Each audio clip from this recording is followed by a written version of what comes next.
takes pleasure in attracting a stellar list of speakers that address today's most relevant issues. The club's place as a refuge for rich discussion and networking has never wavered after 123 seasons. We are dedicated to encouraging debate on the issues that matter to this city, this province, and this country. The Canadian Club is one of the most important podiums anywhere in the world that a Canadian can speak to, tell Canadians what it is that they think, develop those thoughts. And so I want to thank you for that very, very much. Please join me in thanking our esteemed panelists today.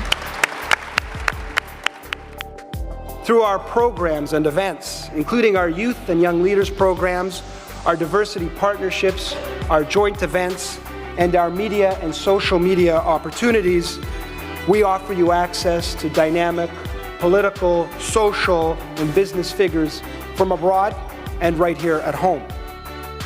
The platform from which the eloquence of Canada has flowed all of that time, whether it be business, education, politics, sports, arts, and culture.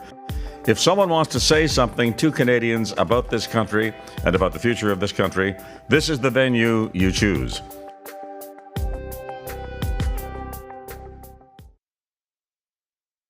Hello, and thank you for joining us today. My name is Anita McCuitt, and I am president of the Canadian Club Toronto. The global pandemic has spurred innovation in all areas: financial, technological, and even participation by retail investors. Today, we're joined by Ontario Securities Commission Chair and CEO Grant Vingoe to discuss the transformation underway at Canada's largest capital markets regulator. Before we hear from our speakers, here's some information about how you can participate with us today. The click here to switch stream button helps if you find that your internet is slow. The video quality may decrease, but the audio quality should remain strong. And we do want your questions today. So just click the questions tab, enter your question in the window, and it will go straight to our moderator. Thank you to today's event sponsor, Borden Ladner Gervais. The Canadian Club is a nonprofit, and we've been gathering people together for 124 years, and it's because of our sponsors that we can continue to do that. So thank you, BLG. Now to introduce today's speaker. Grant Vingoe is Chair and Chief Executive Officer of the Ontario Securities Commission, following over 4 years as its Vice Chair. Grant is a senior leader and trusted advisor for regulatory agencies and is a seasoned adjudicator with cross-border expertise and deep knowledge of financial markets. After his remarks, Grant will be joined for a Q&A session with Amber Kanwar, anchor and reporter for BNN Bloomberg. So please send in those questions. One of the club's traditions that has not changed in this virtual world is a toast that we make to our country at the start of every event. So if you have a drink nearby, please join me in a toast to Canada. To Canada.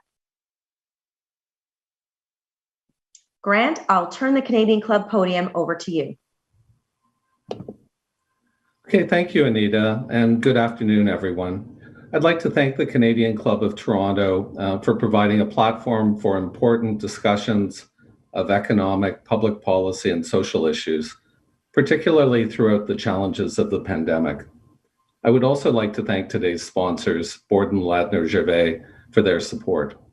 I'm pleased to join you today for an update on how the OSC is navigating the waves of change affecting Ontario capital markets. I'll leave lots of time for questions, including follow-up on important work related to the Ontario Modernization Task Force. Off the top, and of importance because these are significant trends we're seeing that fundamentally impact our markets, I'll discuss 3 areas. First, the growing role of retail investing and how it's changing the way we regulate. Second, the recent surge in capital raising. And third, the crypto revolution.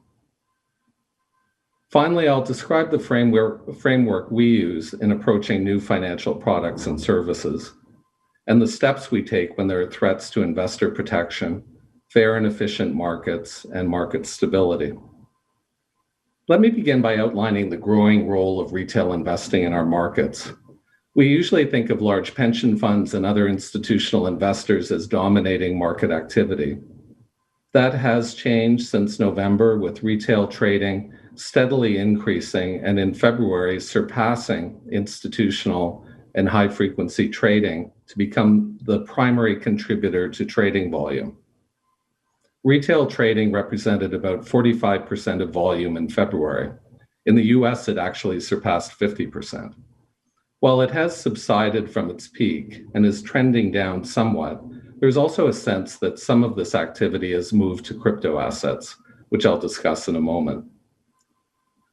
We've seen more trading in the online discount brokerage channel as well, mostly from do-it-yourself investing.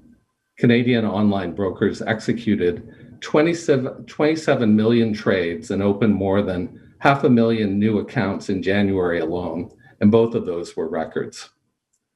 Investors have also been borrowing money at record levels in order to trade, with margin debt up 40% from a year ago.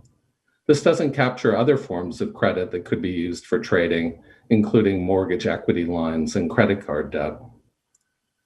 We've also seen, I think we've all seen collectively, the social media fueled spikes in so-called meme stocks, including BlackBerry in Canada, and Canadians trading stocks in the US, such as GameStop, through online brokers.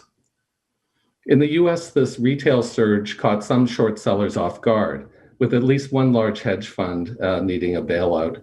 The risk of price surges and margin calls comes with the territory for hedge funds, and I mention this only as an example of the impact retail traders have had.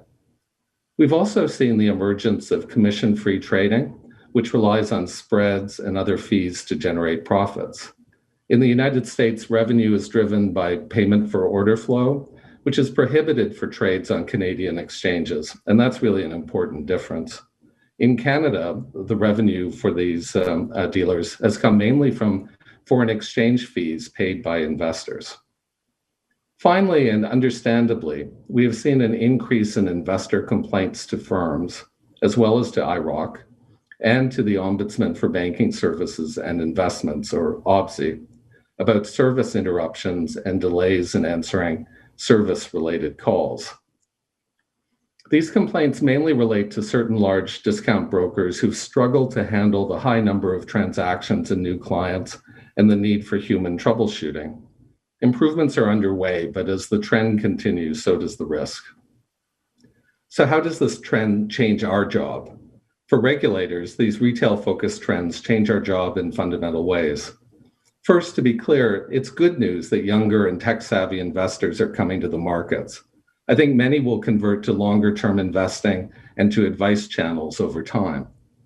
Everyone has to learn the lessons of market cycles, and the inevitable downturns will help reinforce the value of advice. In my view, investment firms will pivot to attract and retain fee-based clients by offering advice services that meet the needs of a younger digital generation. We need to ensure transparency in all fees charged by these online and discount brokers. This includes the foreign exchange fees I mentioned a moment ago, which can easily exceed commissions in cross-border trading. We have concerns over potential conflicts of interest related to these foreign exchange fees, and we're looking at them closely. I'm also concerned about how much online trading is beginning to look like online gaming, complete with pop-ups, incentives, and prompts designed to influence behavior. On some US platforms, there were even on-screen confetti drops to reward first trades. Thankfully, this stopped after a lot of media attention and political interest. In Canada, we have easy-to-install trading apps and first trades that go through before the client's initial deposit has even cleared. While these may be efficient and reflect investor choice, they can also lead to impulse trading. There's a fine line between being easy to use and encouraging reckless behavior. Discount brokers should educate and warn investors, especially in periods of extreme volatility. They can do this without stepping over the line to give advice. And if any firm feels that existing limits on giving advice prevent them from doing this, come to us and we'll help resolve this with our IIROC counterparts. We also need to step up investor education in the online forums where new traders go for tips and design our messages in a way that will influence behavior. Not many people know this, but the OSC's investor office is active on Reddit forums and is using behavioral principles to better reach investors. Also, we won't be shy about enforcing against those who feed misstatements into the market, either to denigrate stocks to profit from short selling or as part of pump and dump schemes. The Modernization Task Force has recommended giving us new tools that would strengthen our ability to combat market manipulation. On the rising number of service complaints I mentioned earlier, we should ensure that fine print contracts do not prevent investor redress and that OBSI can recommend compensation in these cases. I applaud the steps taken by IROC to address these issues and believe that firms should be prevented from adding new counts at all if they don't have the capability to properly service those clients. When firms hang out their shingle to engage in retail securities business, they must be able to provide prompt, reliable service on all fronts, not just for opening new accounts, but also for existing clients when they need help. We are watching this along with our colleagues at IROC. The second trend I'll touch on briefly is the recent surge in capital raising. Capital market financing has been at a remarkable pace since the start of the pandemic, reflecting the significant need for liquidity by public companies. The OSC received close to 700 prospectuses in the past year. That represents a 67% increase from the year before.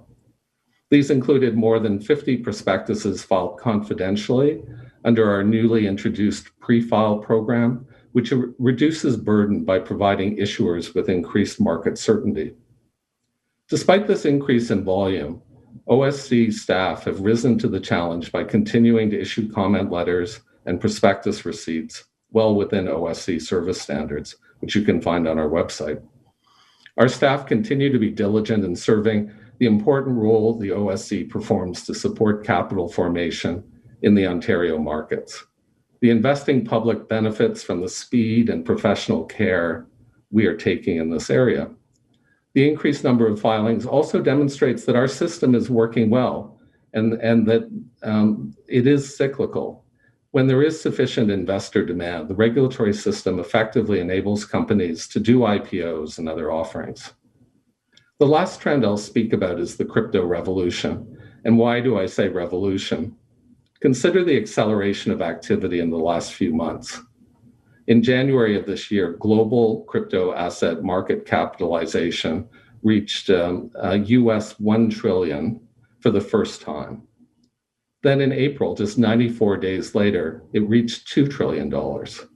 By way of comparison, that's larger than the assets under management of all Canadian mutual funds and ETF holdings. It has been a challenge to analyze how crypto assets fit into our regulatory structure and then to assure compliance. We're mindful of the need to balance our mandates and not stifle innovation, ensuring investor choice and investor protection. That said, there are significant investor protection concerns, especially in terms of where the assets are held and the controls in place to safeguard them. No one wants to see another situation like the collapse of Quadriga CX, where we determined there were essentially no controls and more than 76,000 investors were defrauded in a Ponzi-like scheme. Most crypto dealers and platforms act as their own custodians, running the risk that client assets will not be legally segregated. Without regulatory oversight, investors need to consider what is preventing the misuse of their assets and what protections they have if the platform becomes insolvent. For the OSC, we determined that registration is the route required to afford investors the critical protections they deserve. Against this backdrop, there is only one crypto asset dealer registered with the CSA today, with others in the door, but with many slow to be registered or set on a path to IROC membership. Nonetheless, these firms have marketed their services to Canadians and dramatically increased their assets, and that concerns me. It's not easy for regulators to impose compliance in a worldwide market, But it worked to rein in securitized mortgages and credit default swaps after the great financial crisis. And on the retail side, regulation has had an impact on binary options and contracts for differences. We intervened last month to insist that non-compliant crypto asset firms come to us to register. The CSA has provided guidance about the steps they have to take. In Ontario, we set the deadline of April 19th for firms to take the first step or risk enforcement action. Collectively, the CSA has more than 70 firms in the door that are now correcting course. We have reached out to other firms we know are selling to Ontario investors, and action is underway. Firms that have nothing to hide should embrace the opportunity to enhance confidence in their businesses by seeking registration and appropriate oversight. We have a lot of work ahead in processing applications by these firms, and we're committed to working with them to get this done. Enforcement will also likely be very busy in the coming weeks. Crypto assets and the firms that trade them pose regulatory challenges, but they are not the first, nor will they be the last challenging forms of financial services innovation. With that in mind, I want to comment on the principles we apply to innovative products and services generally. There are three principles that I have found helpful and use as chair of the OSC in guiding regulatory action. First, we must stay focused on our mandates: investor protection, fair and efficient markets, and financial stability, as well as our very recently enacted mandates to promote competition and foster capital formation. The tools for investor protection are disclosure, education, the regulation of intermediaries and advisors, and the power to restrict products or services where it is contrary to the public interest. We are excited about our new mandates, and I commend the task force and government for their bold action, and am grateful for their confidence in the OSC to take on wider responsibilities. We must provide the conditions that enable businesses to contribute to growth and prosperity and facilitate wealth creation for Ontario investors. And we must get the balance right so that capital can flow to growing Canadian businesses, innovation can flourish, and consumers have access to a diverse range of financial services from a variety of firms, large and small. In the crypto asset area, and this will require action across the regulatory community, we must provide the conditions for strong and effective, well-regulated third-party custodians to be launched. The second principle is that we should be technology neutral and have a deep understanding of new technologies. We are enhancing our technical capacity even further at the OSC, including in our new innovation office. This team is up and running and includes experts in capital raising and new financial intermediation technologies and services. This will allow us to support and encourage innovative business models.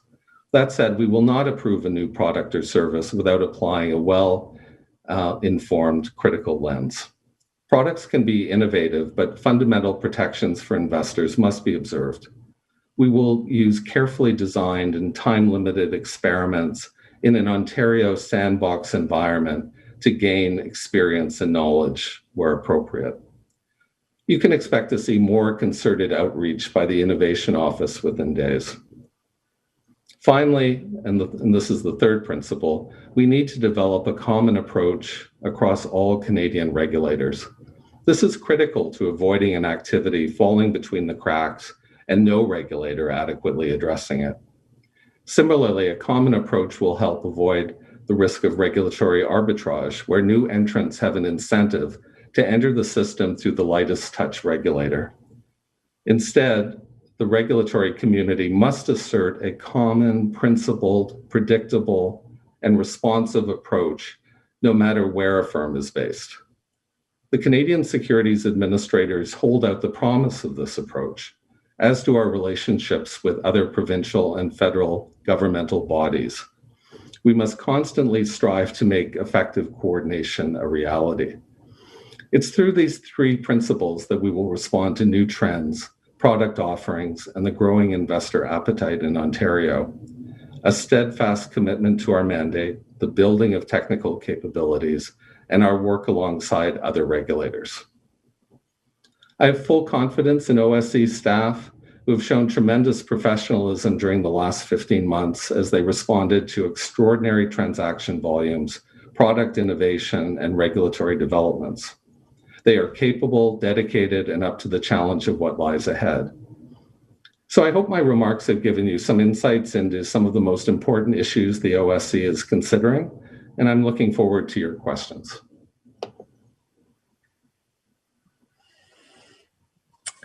Thank you so much, Grant. I learned a lot in that speech. It was full of great facts, and I have to admit, I kind of smirked to myself thinking about your very well-educated OSC staff looking at Reddit pages and probably having to learn a whole new language because they speak a whole new language on those forums. But you put some great numbers to just how big retail trading has become as a percent of the total market. And before we get to some of the other questions, I'm just wondering, have you observed any differences between, maybe the characteristics and the approach of the Canadian retail trader or the Ontario retail trader compared to, some of the dynamics that we see south of the border? I think it's a difference in degree. Retail behavior is a bit more extreme in the United States. Like the level of the use of margin, for example, is greater in the U.S. And there are so many choices available to investors. There are many more zero commission platforms that are available. It's more freewheeling. Despite the large numbers in Canada, my perception is that we haven't reached the extremes that are more prevalent in the United States, and the Canadians are more cautious.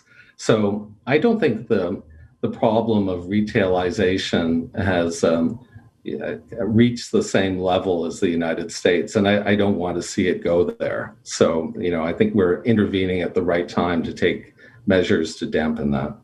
It's interesting because a company might be seeing its stock go up 100%, 200% in a week on no fundamental news. They might be prompted to say, we're not aware of anything, but it might be tempting too, right? To go out, take advantage of the price action, raise money through share issuances. Is that something that has come up? Do you consider, what companies need to think about if they're going to try and go out and take advantage of, any momentum they might have on those chat boards? I think they really risk, market action interfering with their financing activities, because they can't be sure that spike that they're going to try and hit to get the best price for their stock is going to persist long enough. And underwriters are going to be very cautious because of the capital involved in underwriting commitments, the risk of sticky deals. And I think those companies also have to be worried about investor disappointment in the aftermarket if their prices collapse and they don't have the business plans in place to sustain the higher valuation. And all of that should come out through disclosure, and it should also come out through analysts carefully evaluating these companies. So I think it's risky and technically difficult for companies to hit that spike and get the best valuation that they could. We have a lot of great questions coming in right now. And before I get to them, I'm noticing there's not too much on crypto yet. So maybe I'll just ask a couple of follow-ups to your presentation, because it's obviously a key focus for you guys at the OSC. Maybe you could just shed a little bit more light on what's going on with those exchanges and the challenges, frankly, about exerting your jurisdiction in such a global market that has gotten away for so many years of basically growing and developing unchecked. Well, there are larger players who are established in the United States and in Europe and some in Canada. At the outset, they probably didn't have the same reputational concerns as incumbents who established dealers that have continuing relationships with regulators. But as they've grown, they've naturally had more of an interest in having confidence in their platforms and in having a good reputation associated with regulatory compliance. So I think our intervention is really at just the right moment where they've grown to a point where there's a strong desire to come into compliance and an increasing awareness, hopefully through our efforts and others, that investors have to be very careful when they're dealing with unregulated entities. And I think they don't want to be tarred with that unregulated brush where investors can't have confidence. It's a fine balance, as you mentioned, though, between protecting the investor, but also making sure you don't stifle innovation. As these exchanges come under the OSC umbrella, how are you balancing that? We talked a little bit about this offline, the ability of them to offer a wide variety, say, of cryptocurrencies, perhaps in a more regulatory and controlled environment would be limited compared to, one that can offer whatever coin they want. Well, I think, we recognize that despite the increased volatility, that there are certain cryptocurrencies like Bitcoin and Ether that are so well established and have liquid markets, and that we would characterize as commodities, but where the totality of the arrangements transform them into either derivatives or in investment contracts. But the ones that are highly liquid and are now very well established, and I think I could count them on one hand, should trade relatively freely on these platforms from my point of view. The ones that are not as liquid, that are frankly a bit sketchier in many cases, we think of those in the same way that we think of private placements, and they may be appropriate for very sophisticated investors, but not for a mass retail investor base. So fundamentally, we think these platforms should control the products that they make available through processes, procedures, and that we would supervise. We don't want to get in the business with the thousands of crypto assets of actually saying you can't do this one, you can do this one, but we're only really comfortable with the highly liquid ones. And then there are some that are clearly fraudulent or questionable that we would bar, and the others that have to be supervised by the firm subject to our oversight. And we divide it between sophisticated versus unsophisticated investors. So that's difficult, and we have to impose that type of regime through terms and conditions that'll be quite tailored to each platform. So a lot of work. I'm just curious, do you have any thoughts about what Elon Musk tweets about on Bitcoin? He says one thing last week, it's the price is down 40% since he tweeted about the environmental concerns. An hour ago, he just tweeted that Tesla has diamond hands, which signals, for those who don't speak Reddit, that presumably they're holding on to the Bitcoin on their balance sheet. I mean, as a regulator watching this, what do you make of that? I'm concerned with anyone issuing public statements that might not have a sufficient foundation, especially when it's in their own perceived interest in making those statements, and have the capacity for it to be a self-fulfilling prophecy. A statement's made, it has an impact, and it often and can enrich the person making that statement. I'm clearly not going to talk about Elon Musk in particular, but we are concerned about social media that has that effect, and regulatory action is appropriate to deter it. It can, in the right circumstances, if it moves markets and it's not fair, be regarded as manipulative. All right, let's bring in some of these questions that are really wide-ranging. And I'll start with one that was a dominant theme for a while, and this is the topic of short selling.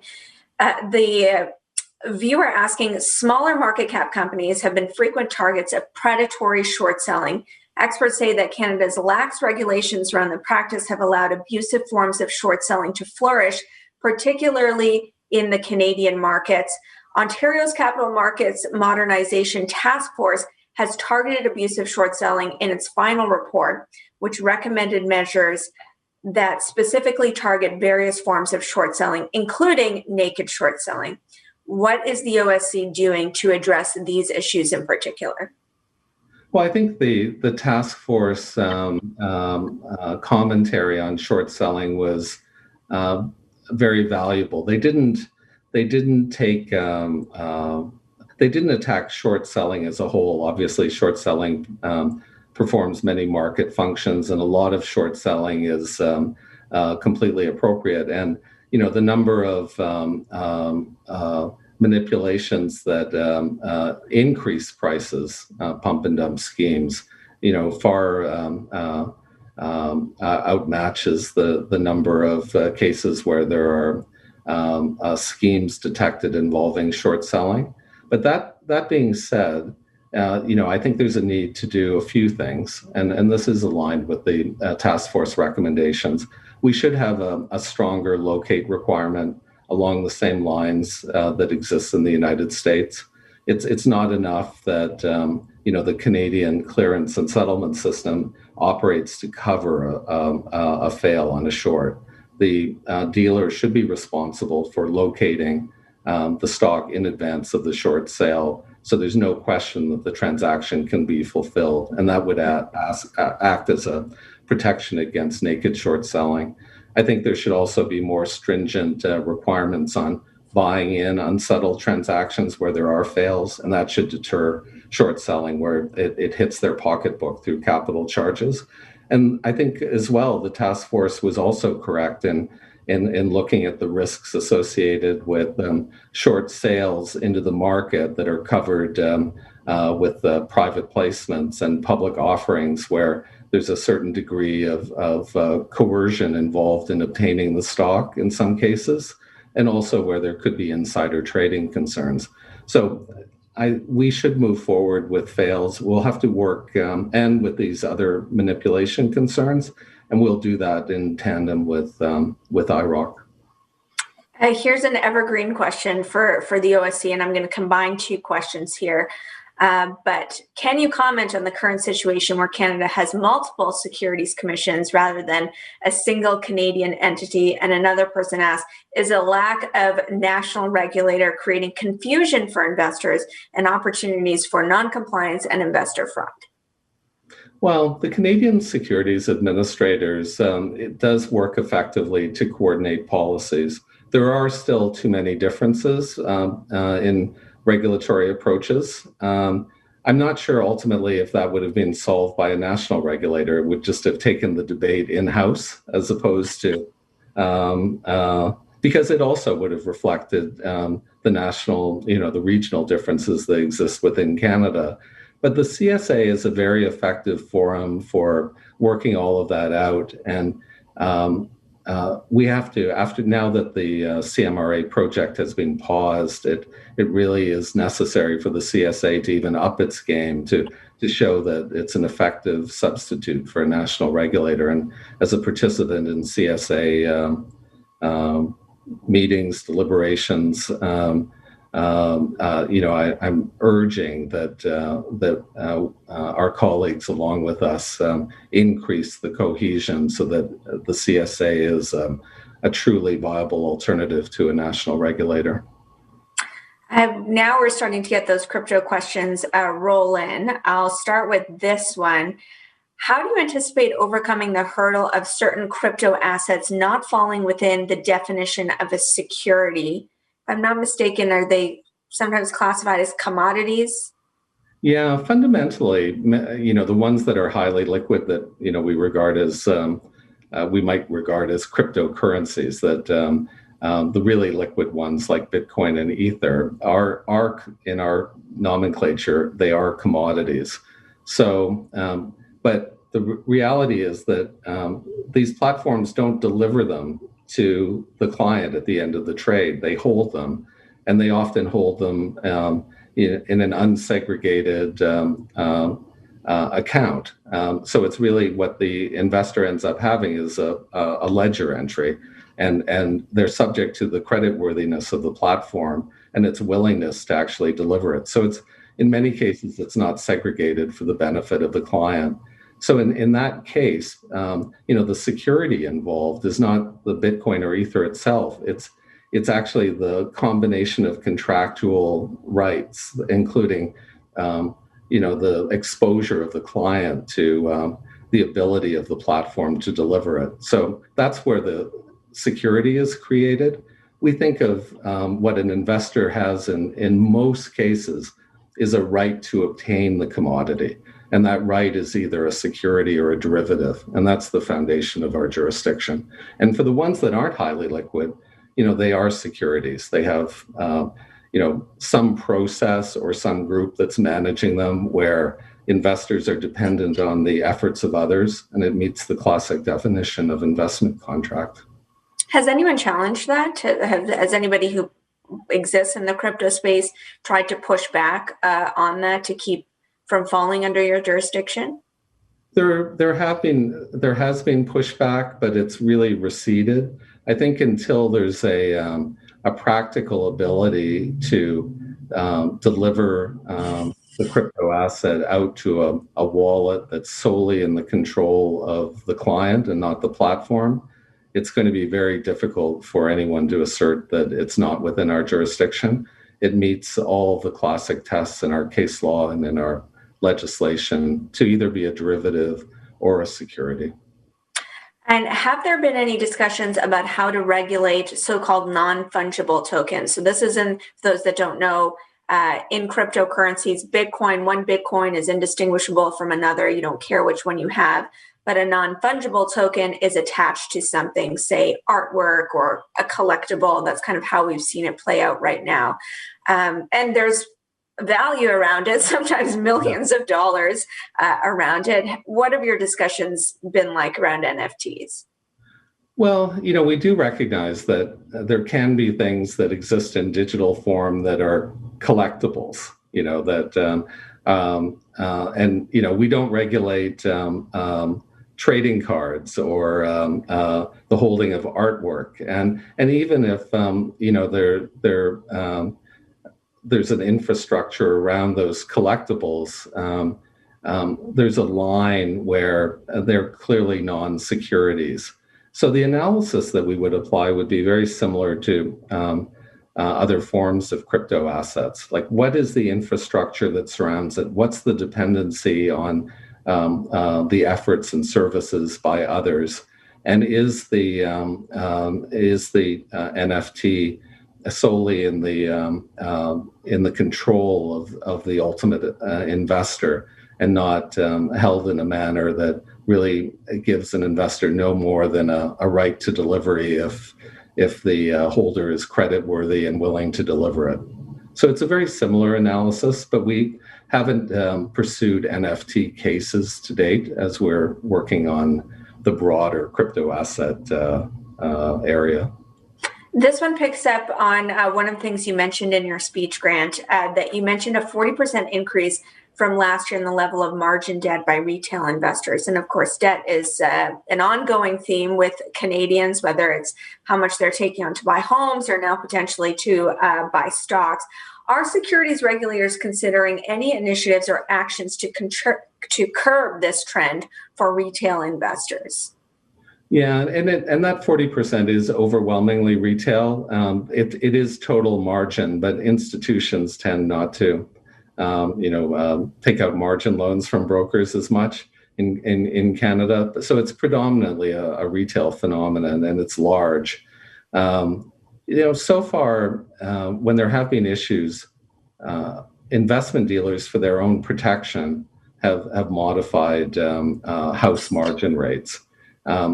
It really is for their protection because they're exposed to, they're at risk if their clients fail to perform on a trade, and then the dealer will be responsible for the clearance and settlement of that trade. So firms themselves, and when they see undue volatility, will restrict margin, actually eliminate it, or not permit short sales, which are a type of margin transaction as well. Regulators can do it too. IROC has capital and margin requirements, and they can change them. In extreme cases, we, together with IROC, would consider doing so, but it would be kind of an emergency situation. And to date, the firms have done it themselves for their own protection, but also that has an effect of dampening volatile trading activity in those particular names. And those firms too, and we as regulators need to balance that type of intervention with also the principle of investor choice. But we don't want to just shut it down and say you can't trade something that's entered the public markets. So that too is a balancing act, but the firms are taking care of it so far. So that, I guess, do you distinguish between the firms? We kind of saw that play out in the United States, where there was questions about certain discount brokerages and how they were allowing their investors to trade. Do you think about perhaps implementing restrictions on a tiered basis, depending on whether they're trading in a bank account or a discount brokerage or kind of one of the new entrants? I think principles of, that are involved in the extension of credit should be the same for investment dealers, regardless. And it is also self-correcting, because many of the U.S. firms that do-it-yourself firms that had the greatest exposure, found themselves in trouble and had to restrict trading and had potentially very large clearinghouse calls and had to secure emergency loans. So I think the market was even self-correcting in relation to the extremes in the United States. So at the moment, I don't see a basis for tiering it that way. But it's something I think we should think about more. But that hasn't occurred to me as a solution. In your speech, you painted a picture of a very robust and busy year for staffers at the OSC. And one person is asking, what is the OSC doing for its staff regarding things like work-life balance and other measures? And is the OSC investing in and increasing staffing at a time where obviously the demand on their time is really huge right now? Well, we are trying to increase staffing. And I think in that regard, we're competing with the street and hiring good people who can continue to carry out that work.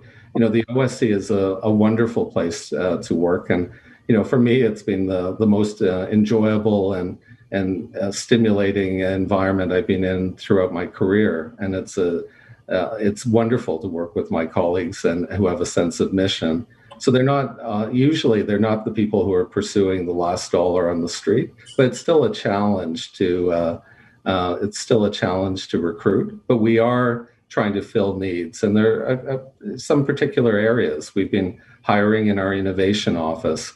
Our enforcement group, which is a significant proportion of our professionals, has also seen a very large number of cases to be assessed, and we're recruiting in that area, and clearly in corporate finance.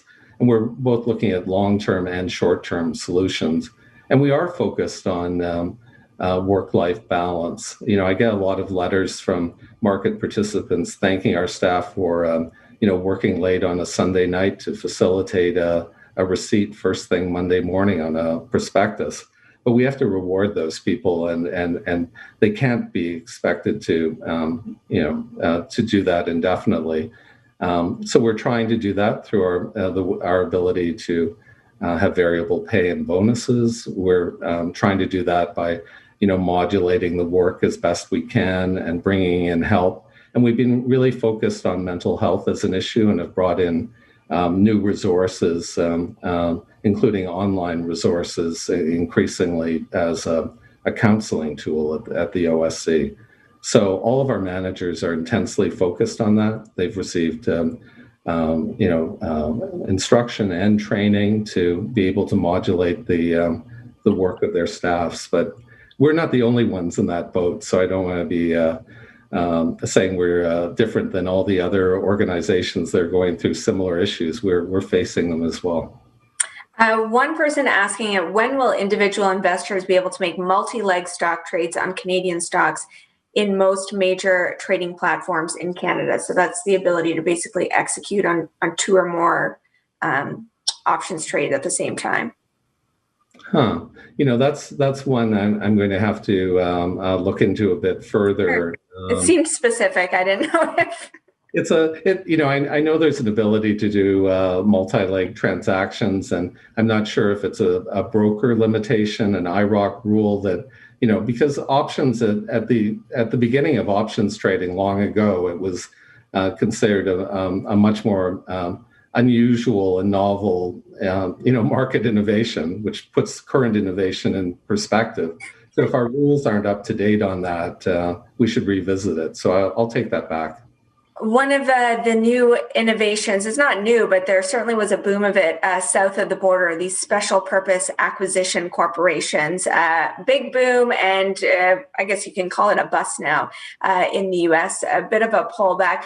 How was the OSC watching that, viewing it? I don't think we saw it to any kind of magnitude here in Canada, but how do you think about those vehicles? Yeah, I think, the big difference, there are a few differences between Canada and the United States. SPACs can proceed in Canada, but there hasn't been the same interest. Part of it is less costly to do a regular public offering in Canada, and it gets done more quickly in many cases. Also, we do, and I won't say this is a completely positive factor, but we do have a much more widespread use of reverse takeovers as a way of going public, and also of other methodologies for bringing venture companies public. And I think that really has been the reason that along probably with the caution I mentioned earlier, the greater caution of Canadian investors, has prevented SPACs so far from really taking off. I mean, we look at the SPACs in the United States and probably all seen stories about a diner in New Jersey that Yes. Is actually going, has a valuation of hundreds of millions of dollars. So, we see that and are glad that hasn't entered the Canadian marketplace. You mentioned that that's not necessarily a good thing on reverse takeovers. Do you want to just expand on that and how you think about the dynamics there?